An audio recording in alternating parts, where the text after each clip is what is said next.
to be one time again. I think she will look. Any cow. Any cow. Bring out your hand and get it back and I any mail to then walk. All the time I said, Daddy, buy me phone. The way here, you want the phone now. You walk. Action.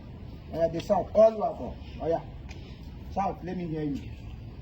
Oh, your dog join. I would any good as a link it out when I'm born. I'm not doing it. Let the dog join. All over. Oh, yeah, shout now. Emmanuel. TM put all over in the end of your shackle. I am not going to go on here.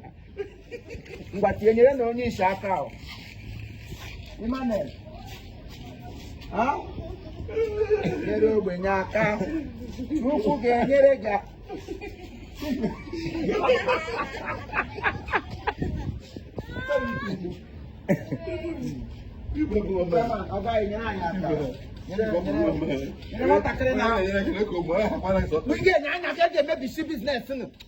Put my eyeglass to my eye.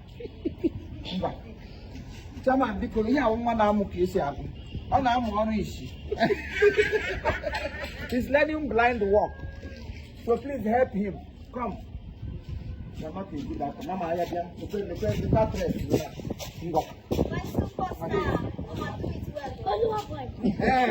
okay. Why you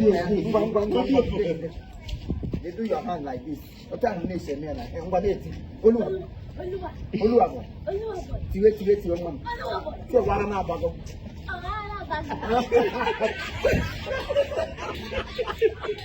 Oluwa boy, you're gonna cry. Oluwa boy, you're gonna cry.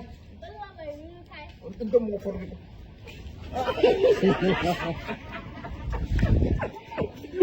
Oh, what the guy is saying? He was a daddy name. He was a daddy name enough. I won't want to. I don't know my people. Why am I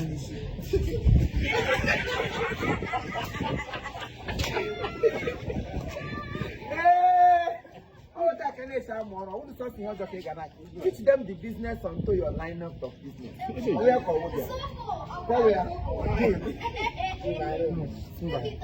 Come shoot to oh, because they go school because I art Italian. School fees now gone. Oh, cause okay, you know, I give you mechanic. Mechanic stress. You will go learn work. No school fees for you. Oluwa.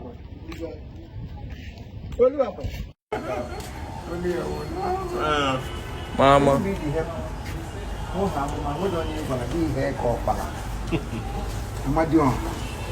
Mama say cheese. You're coming like this. Go and come. Be greeted.